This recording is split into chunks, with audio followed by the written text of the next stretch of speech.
Lufungu n'est pas une zone d'exploitation artisanale. Il n'y a jamais eu d'arrêté signé avant ni pendant ces événements qui consacre une zone d'exploitation artisanale sur Lufungu. Donc la présence des creuseurs sur ces titres-là ne se justifie aucunement. Ils ont commencé au mois d'octobre. Le ministre des Mines a amené les creuseurs sur les sites et il a même affirmé que c'était leur site. Il fallait qu'ils y travaillent. Nous avons dénoncé cet état de choses dans une lettre que nous avons adressée à Madame le gouverneur, réservant copie au ministre national. Nous avons dénoncé cet état de choses parce que lui, le ministre, il est censé protéger l'investissement. Il connaît que la loi interdit la présence des creuseurs sur un PE. Mais comment il peut encore faire des affirmations comme ça? Et puis, de deux, il sait que Chemaf a déjà cédé cette concession-là à Pageclem. Il le sait parce que nous avons eu d'autres réunions avant ces événements-là et le ministre est au courant. Donc c'est là les débuts de tout le problème et nous pensons que ces creuseurs-là sont instrumentalisés par ce ministre-là. Beaucoup de faits les confirment.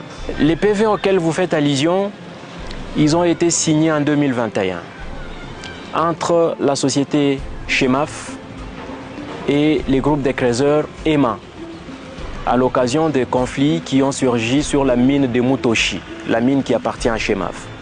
Et à cette occasion-là, il était question que Chemaf puisse relocaliser les creuseurs de Mutoshi vers Lufungu.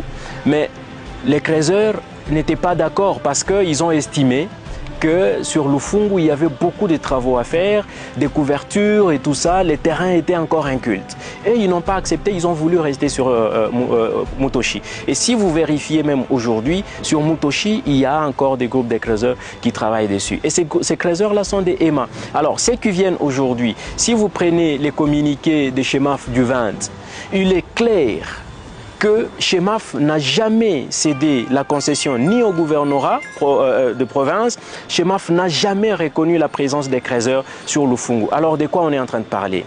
Parce que ce PV-là, si réellement ils ont existé, justement, que Chemaf a cédé aux creuseurs les droits d'accès sur les sites de Lufungu, ça veut dire que Chemaf, en nous vendant, il devrait les dire. Or, dans l'acte de cession, il ne l'a pas dit. Il y a une lettre acquis des droits que Chemaf a signée.